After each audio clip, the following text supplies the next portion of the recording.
switch it back. Okay. Again, not so difficult. You can write this down. Electromagnetic waves.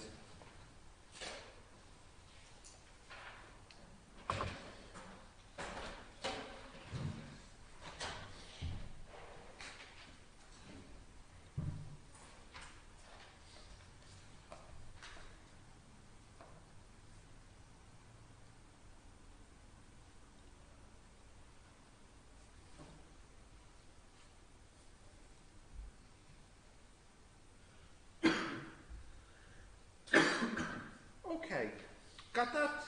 Yep. So let's have a look. Right, so light is a very special type of wave. It's very, very special.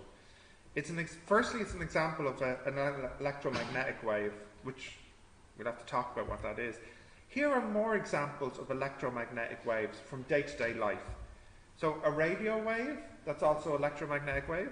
Wi-Fi, your mobile phone wave, an X-ray, your TV remote.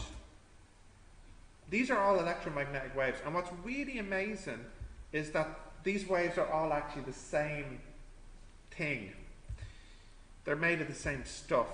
The only difference between this wave and this wave is its frequency. So if you took a radio wave and increased the frequency, you would actually turn it into an X-ray.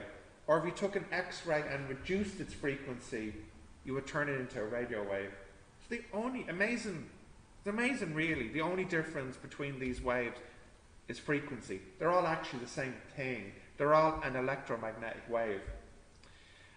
So you don't need to write this down because there'll be something for you to write down in a moment. This is what I need you to write down. So just before we continue, this is called the electromagnetic spectrum. So up here you have high frequency electromagnetic waves. That's gamma, X-ray, UV. Down here you have low frequency or long wavelength. That's radio, microwave, infrared, and in the middle is visible, the light that we can see. Now, why is the wavelength long and the frequency low? Well, if you look at this formula, V equals lambda F. If the F is bigger, the lambda is smaller, and vice versa. As long as the V is constant, which it is for these waves. We'll talk more about that in a moment. So, up here you have the high energy, high frequency, short wavelength, gamma, X-ray, UV. Do you know what UV is? Ultraviolet? Yeah? Yeah, where does it come from? The sun, yeah. And what, is it good or bad? What's the story? It's not good. It's not good, really. And down here you have your radio and your microwave and so on. Now, before you draw this, and I'm sorry to tell you, you need to know this for the exam, because sometimes what they do is they would give you a list and they ask you to put them in order. Okay? There's one thing which isn't on this, I guess because the picture is quite old. Your mobile phone,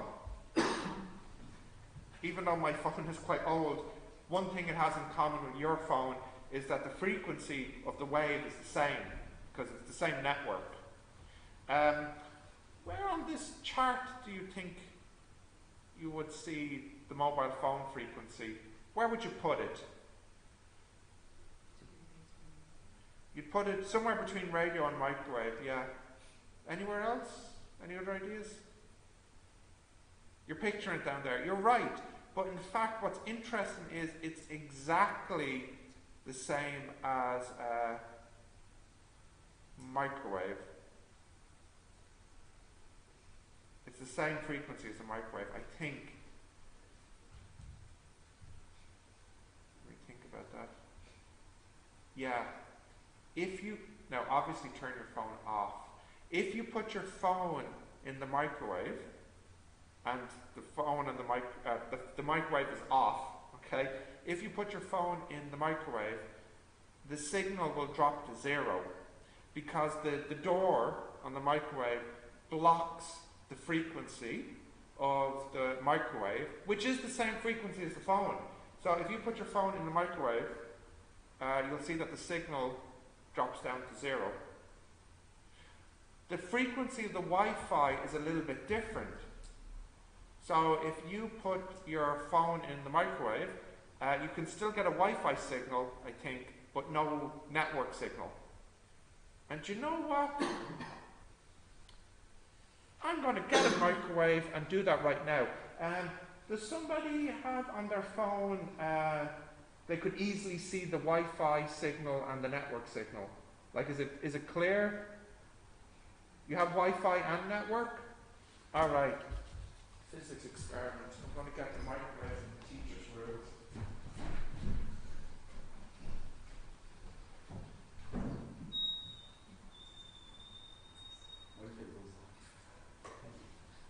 What if this was just fine?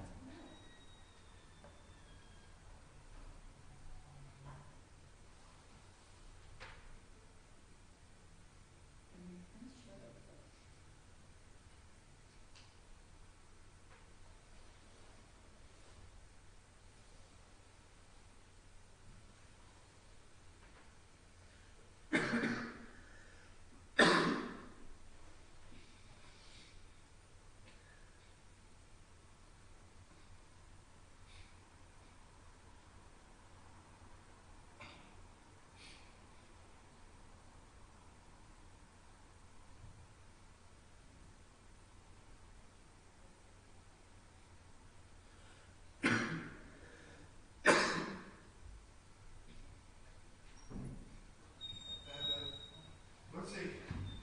Okay, if you can't put a student in, maybe take one of our pencil cases. Okay, we'll cut one of our pencil cases. Right. Yeah.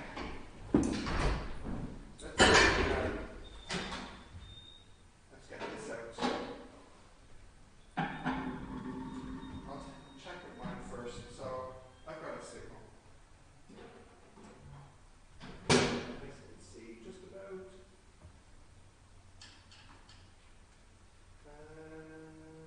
Okay, so I think I have it backwards. I think it's the Wi-Fi signal which is the same and the phone signal which is different. So, of course I don't have Wi-Fi on mine. Let me at least put some paper down, so... Will your phone stay lit up? For how long? There you go, how long that? Okay, we'll plug it for about 1 minute. Oh, it's not going to be Can we see the signal? We've got both signals. Oh, I'll make a one. you can't? That's good.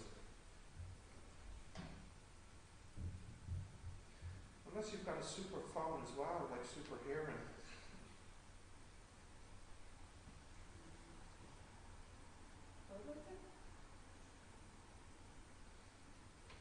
I don't think we could fit a laptop in here. Does anyone's phone have a long time on it before the light goes off? Yeah, but You- never. Oh, never? Okay. Let's see now. We've got... Oh, I see the Wi-Fi going down.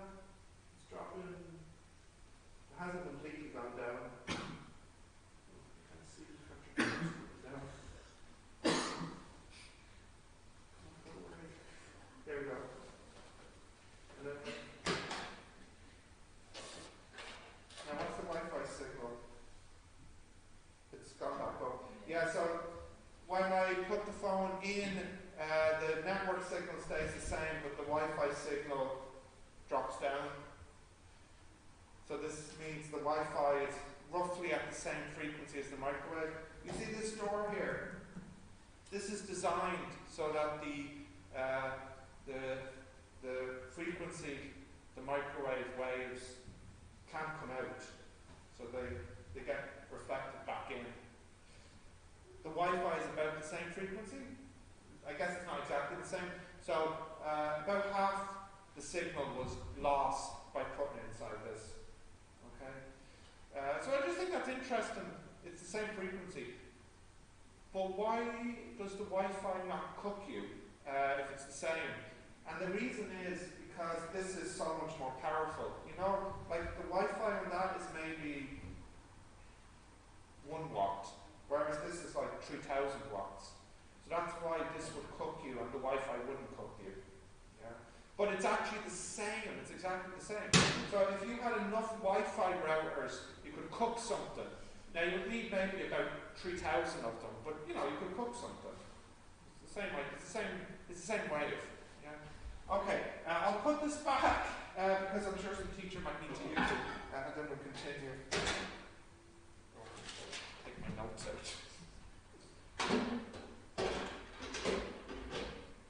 You can actually get special bags which are designed to block whatever frequency you want. So there's one bag you can get where if you put your phone in it, it blocks all the signal. This is for people who don't want to be tracked. You know, they want their signal completely blocked. Yeah. The name of this is called a Faraday bag. Yeah. Why don't you Google, see, look up a Faraday bag. I'll be back in 1 second. It's also, if you want a big one, like a room to sit in so nobody can monitor you, it's called a Faraday Cage. How much is a Faraday bag? Yeah, that's it. You put your phone in it, it blocks the signals.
Find your Faraday bags? Are they on eBay?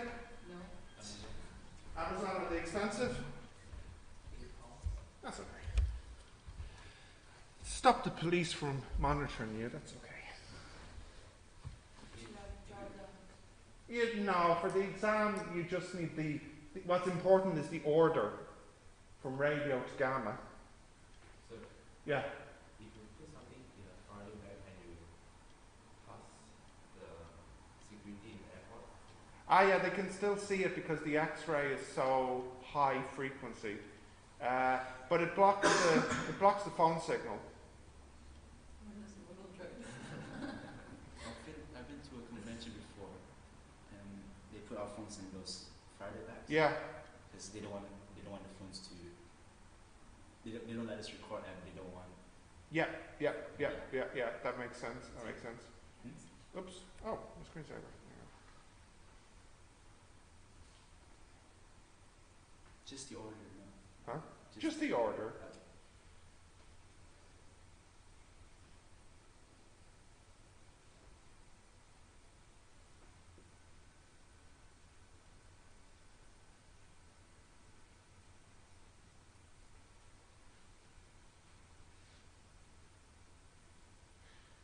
Now, do you notice that some of these are harmful to humans? Which is harmful to humans? Which ones? Gamma. What else? Which one? Which one? I can't hear you. Ultraviolet, yeah. And X-ray. They all are damaging.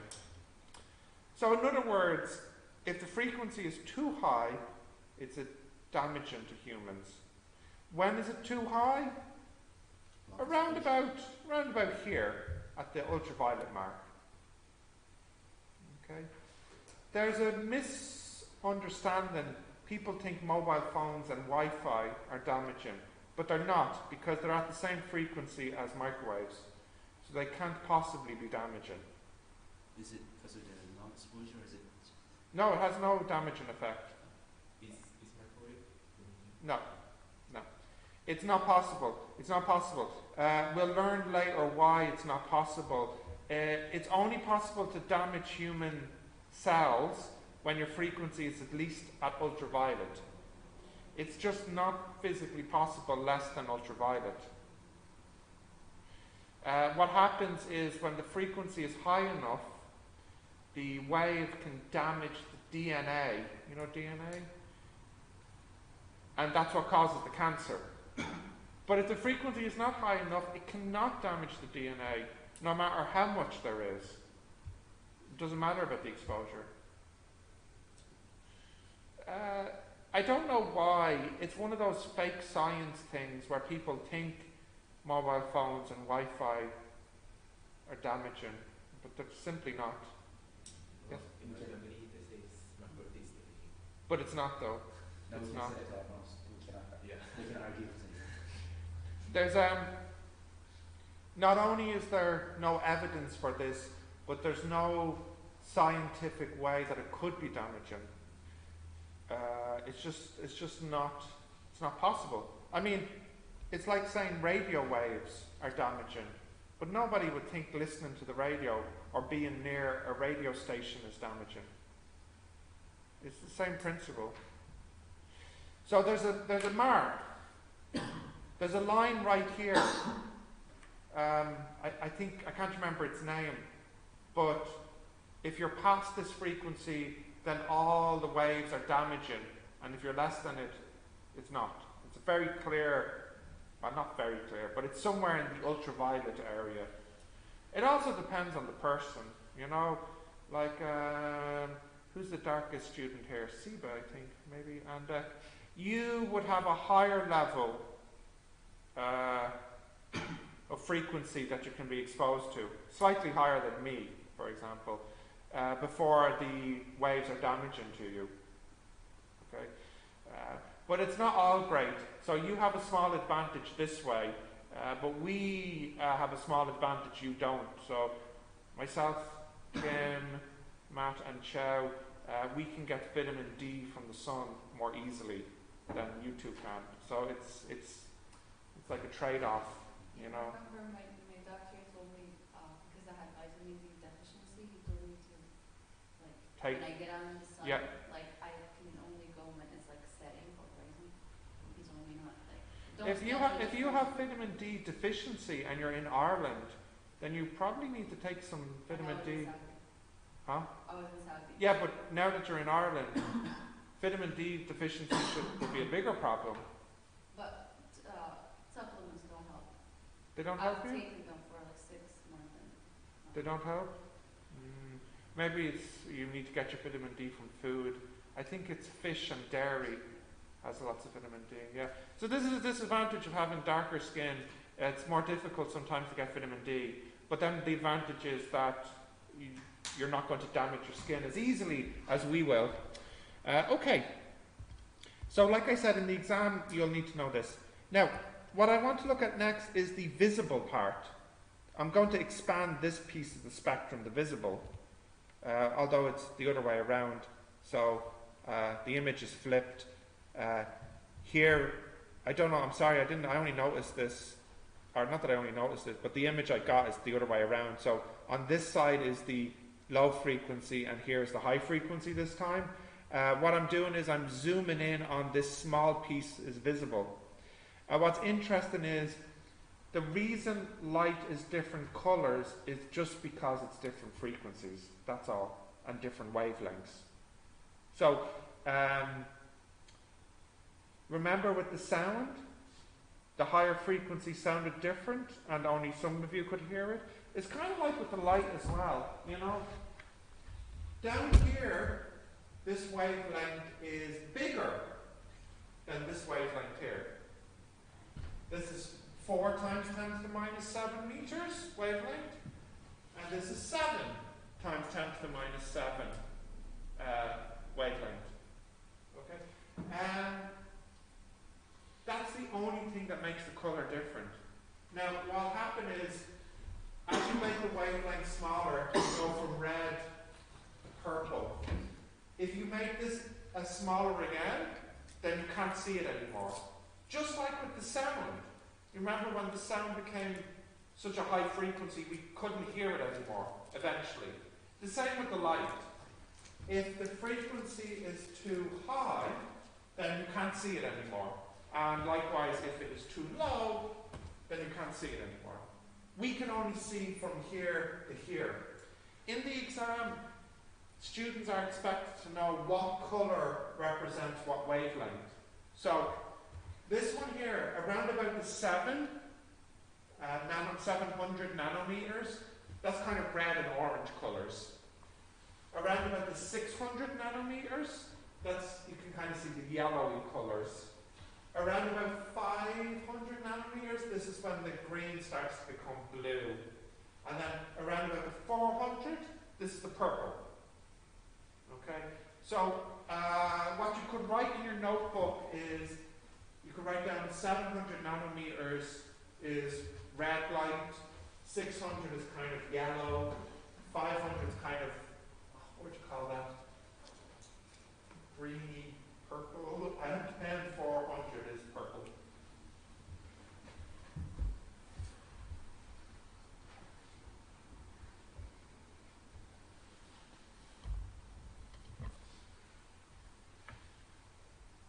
What wavelength would orange be? Where would you say orange is? What wavelength? 6.7.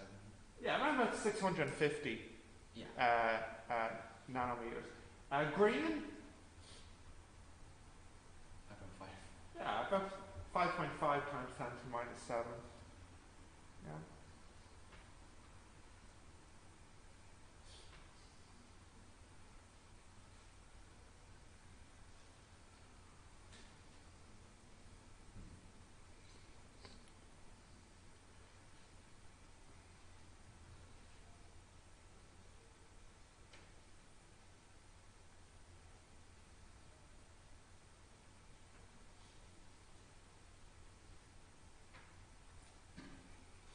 Okay, you got that? Yeah. What's another name for the purple colour? Does anyone know? Violet. Oh, very good. You know your colours. Very good. So that's why we call it ultraviolet, meaning like beyond violet. Okay. So what's special about electromagnetic waves? So again, in the exam, they might ask you to say three properties of electromagnetic waves. So the first thing is electromagnetic waves are transverse. First thing. The second thing is electromagnetic waves travel with a constant velocity in a vacuum. So in empty space, these waves, all of them, X-ray, light, microwave, they all travel at roughly 3 times 10 to the 8. It's actually 2.997, so roughly 3 times 10 to the 8 meters per second. In an empty space, all these waves have this common speed, the speed of light c. Okay, so I'll just let you write those two down. There's another one now.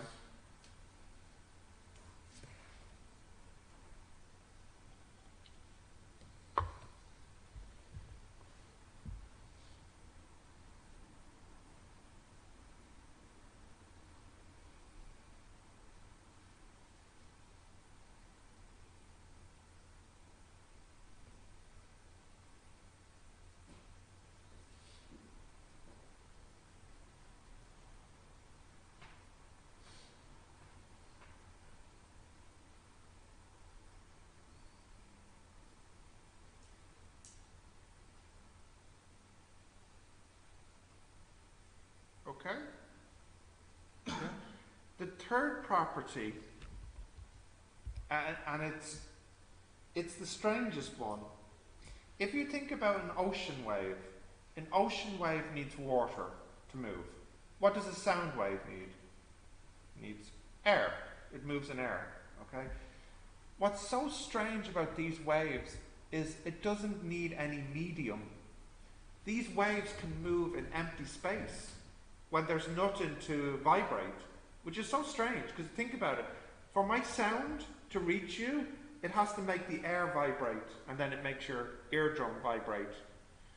If this had no air, if we were in outer space, you couldn't hear me, because there'd be no way for the sound to vibrate over to you.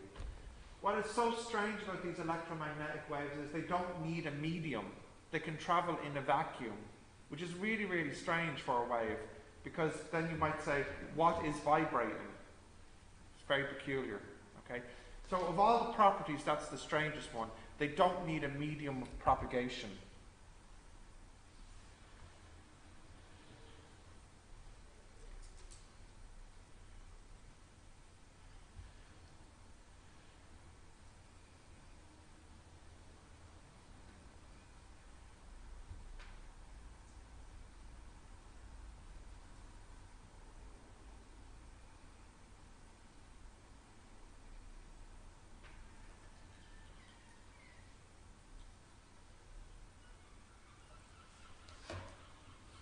Got that? Yeah? Okay, next. Because B always equals C for electromagnetic waves, then V equals C equals lambda F. So if you know the F, then you can know the lambda, and vice versa. So what I mean is, because the V is always C for these waves, it means if you know the lambda, then you can know the F. So you can say lambda equals C over F, or F equals C over lambda, for these waves only, because it's always a C. Okay. So big wavelengths mean small frequency, and big frequency means small wavelengths. Or the whole thing. Nah, you don't need to. I think the key thing here is really that you have this relationship means you have this.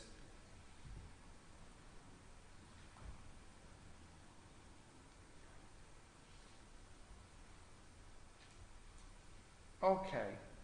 Continue, Amanda? Yes. Yeah, no, you sure? Yes. Yeah. Yeah. Okay. Yeah. Right, the next thing now is something called polarization. A polarization of light, or any transverse wave, it's usually light, is when the vibrations are confined to a single plane of the wavefront, also called the plane polarization. Now that's very difficult, so there's a nice little picture here to help explain it. So, when the light wave comes out of the sun, it's a transverse wave, which means it's moving like this. But what's happening is it comes out in many different directions. So there's a wave moving like this, there's a wave moving like this, there's a wave moving like this, many, many different directions. So this is here in the picture. This here is called a polarizer. So it's just really has lots of small little slits in it. So when the wave comes along, if it's moving like this, it can't go in. Only the wave that is going up and down can fit through. So what happens is this here, it blocks all the waves except for the one which is vibrating in the direction here of the polarizer. So it's like you can filter out all the light waves except for one direction. Now you actually have something like this at home. If you have good quality sunglasses, that's how they work. The sunglasses, the good quality sunglasses, they're actually polarizers. What happens is most of the light gets blocked, except for only the light vibrating up and down. Now that's only true for the good quality sunglasses, not the cheap ones. Does anyone have any sunglasses with them? No? Not necessary? Yeah. You know the good sunglasses I'm talking about, like the ones that you might use if you were skiing, or you know, if it was like really, really sunny. Like probably the ones back home would need to be good quality sunglasses, not cheap ones. You know, like maybe they cost like €50. They are actually two polarizers. Now what's interesting about these is, imagine I had two of them here. If I took one of them and turned it sideways and put it over the other one, then no light can travel through, because in the first one only horizontal light can travel, but then when it goes here, only vertical light can travel through, but only horizontal light got through the first one. So if you take two sunglasses and you put one over the other and then turn it sideways, it'll probably be black. No light will go through. Okay. I think they do something similar for, you know, the 3D glasses. So one of the 3D glasses is vertical and the other one is horizontal. And there's two images coming from the screen. And one of the images, the light is vibrating vertically, and the other image is vibrating horizontally. This way they can get two different images into your eyes. So you get the effect of 3D. I think this is how they work. So, you know, it's a very simple device, but it's very useful. You know, do your very, very best to draw this, please. It will be helpful with the definition. If you can copy this down. I know it's tricky, but try your best.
Okay.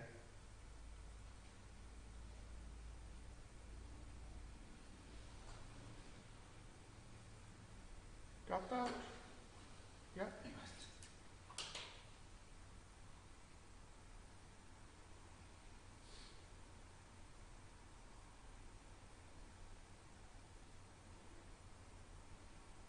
Oh, Kim, you look so cold.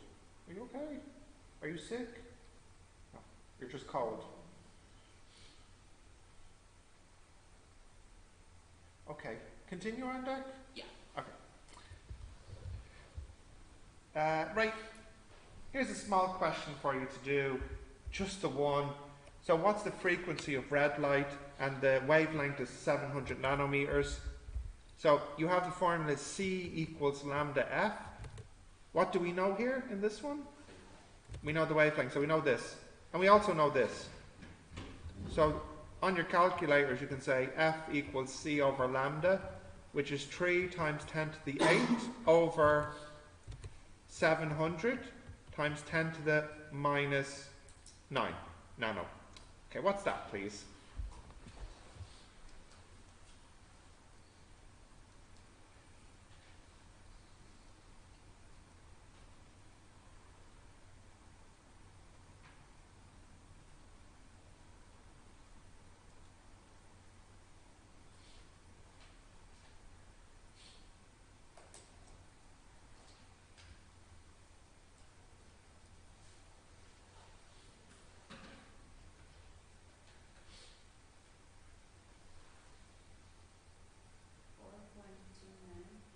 Yeah. Times 10 to the power 14. 14 hertz.